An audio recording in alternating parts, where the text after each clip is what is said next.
What's up guys, Brendan here from Keybindings.com, and today I want to show you how to set up your Keybindings for MMOs. Now, when you first get into an MMO, you have to realize that the way that they're set up is usually really bad. So you really have to set up your own Keybindings, and it's pretty easy. So I'll just give you my Keybindings. I'm playing Guild Wars 2 right now, so I can give you my Keybindings for Guild Wars 2, and it can apply to any MMO really. Just for other MMOs, there might be more skills, so you might have to adjust it a little more. But I mean, just do whatever fits your preference. But I'll give you some guidelines to try to fill. And basically, what you want, the main purpose of using the Keybindings is so you don't click. Alright, so if you're clicking, stop clicking. This is one of the worst habits in the world for an MMO gamer, and I'm telling you, your skill's gonna increase by like 1,000,000% if you, 1,000,000%, 100%, whatever. It's gonna increase by 1,000,000 times if you stop clicking and you start using your keyboard instead. So anyway, what you want to do, the whole goal is you don't want to move your left hand as much as possible. Basically, you want to touch every single key that you can and not be moving your left hand. So for Guild Wars 1, you have the default 1 through 5. And then on the right side with the heal, the utility skills, and the elite, I have shift 1 through 5. So the only thing that moves when I hit my right side, all the buttons on my right side, is my pinky. So if you're an FPS gamer, it's probably going to be a little easier and a little more familiar. Just moving your pinky from shift to control or something like that, since we're used to crouching and walking or proning or anything like that in an FPS game. So that's for 10 buttons in Guild Wars 2, and I only have to hit, those are all the active buttons on the action bar, except for the F1 through F4, but I'll get to that later. So for all those 10 abilities, instead of having to hit 1 through 0, and if you have to hit 7 or 8 with your left hands, you have to move your hands really far. And then you have to put your hand back, which is the problem, because you might not put your hand back in the same spot. So then when you go to reach for the next key, you might actually hit the wrong key. So what I'm trying to say is you want like the least amount of movement with your left hand as possible when you're hitting your keys. So basically, with all the 10 abilities on my action bar right now, I'm only using 6 buttons, 1 through 5, and then I'm using shift for the other 1 through 5. So also for the F1 through F4, I'm using Q, E, R, and 6. So because you use the WASD, all of those buttons are right next to my fingers.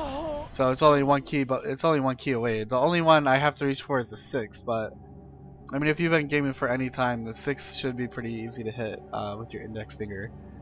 And then for the weapon swap in Guild Wars 2, I'm okay with the default. I'm okay just reaching over there and hitting it with my ring finger. Because I usually keep my pinky finger on near my shift or control button.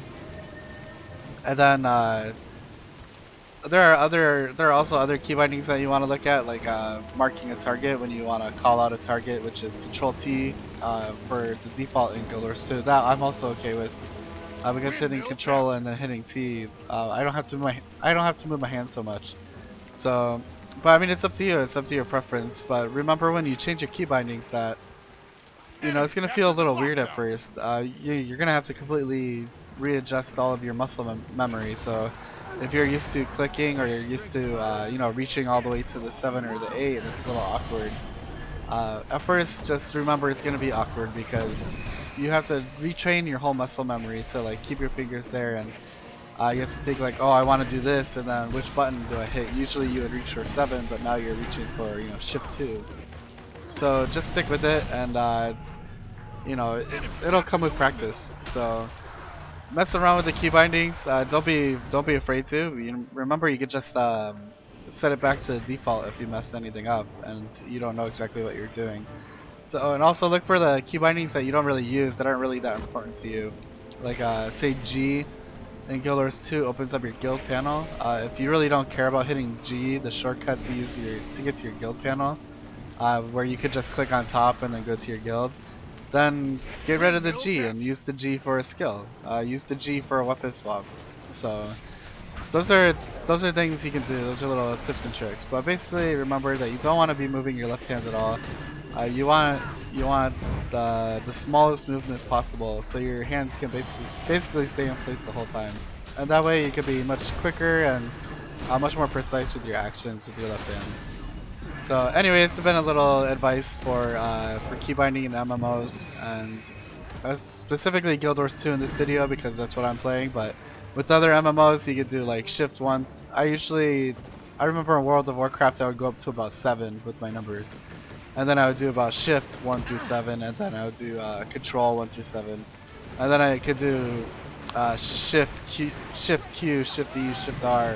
You know, it depends on like just whatever I liked at the moment. So anyway, this has been Burning from AddictGaming.com. I hope you enjoyed this little guide, and I hope it helps some of you guys. If you have any comments or questions, make sure you leave one below, and I'll get back to you. If you haven't subscribed, please subscribe to our content, and also visit our site at addictgaming.com. Alright, thanks guys. A Venom share build for the Thief. Now, the basic idea of this build is that whenever I use a Venom skill, I give it to my allies as well. So if I use, for example, Spider Venom, which gives my next 5 attacks poison,